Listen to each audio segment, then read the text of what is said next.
চট্টগ্রামের আনোয়ারায় একমাত্র ছেলের এলোপাতাড়ি ছুরিকাঘাতে মা বাবার মৃত্যু হয়েছে। ঘটনার পর নিজের ঘর থেকে ঘাতক ছেলেকে আটক করেছে পুলিশ। শনিবার বেলা 12টার দিকে উপজেলার হাইলদর ইউনিয়নের ৩ নং ওয়ার্ডের পূর্ব গুজরা এলাকায় যতীন্দ্র মহাজনের বাড়িতে এই হত্যাকাণ্ডের ঘটনাটি ঘটেছে। নিহতরা হলেন ওই এলাকার স্থানীয় মৃত রেবতী দাশগুপ্তের ছেলে স্বপন দাশগুপ্ত এবং তার স্ত্রী কল্পনা দাস। ঘাতক হলেন তাদের একমাত্র সন্তান রিমন দাশগুপ্ত। ঘটনার প্রত্যক্ষদর্শী নিহত কল্পনা দাসের যা তিথি দাস বলেন, ছেলেটি দীর্ঘদিন মাদকাসক্ত ছিল। আজ সকালে তার মা বাবা এবং ছেলে একসাথে বাড়ির বাইরে গিয়ে পৌনে 12টার দিকে আবার বাড়িতে ফিরে আসে। এর কিছুক্ষণ পরেই ছেলেটি ছুরি জাতীয় জিনিস দিয়ে তার মাকে আঘাত করতে থাকে। ছেলের হাত থেকে স্ত্রীকে বাঁচাতে ছেলেটির বাবা এগিয়ে গেলে ছেলেটি তার বাবাকেও আঘাত করে। এ সময় আমরা দৌড়ে আশেপাশের মানুষ ডাকতে যাই।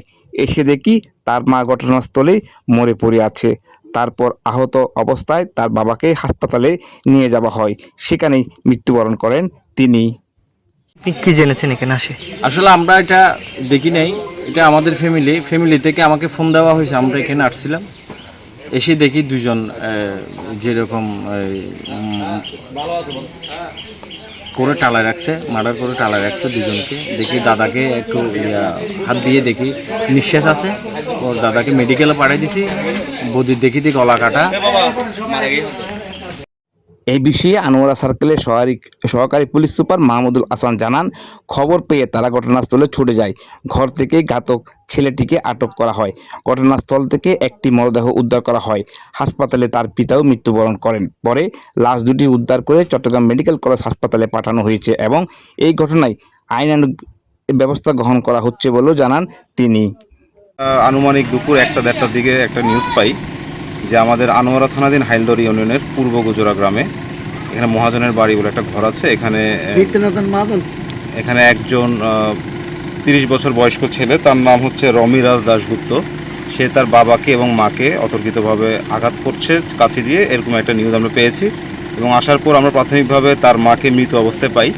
তার মায়ের গলায় এবং ঘাড়ে গভীর ক্ষতচিহ্ন রয়েছে এবং তার বাবাকে আমরা সাথে সাথে মেডিকেলে পাঠাই। আনোয়ারা মেডিকেলে নেওয়ার পর সেখানে ডাক্তার তাকে মৃত ঘোষণা করে।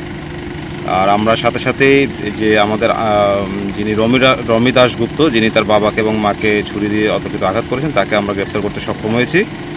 আর বিস্তারিত আমরা তদন্ত সাপেক্ষে পরবর্তীতে বলতে পারবো। এবং ঘটনার সময় সে যে কাঁচি দিয়ে তাদেরকে আঘাত করেছেন সেই অস্ত্রটিও আমরা জব্দ করেছি।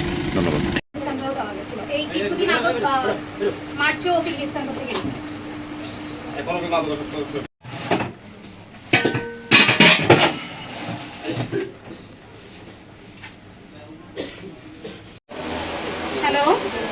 হ্যালো, এই মাথা সুখিয়ে নদে মইরে আবার আরেকটু ভালো পুলিশের এটা সে ইওর ডিউটি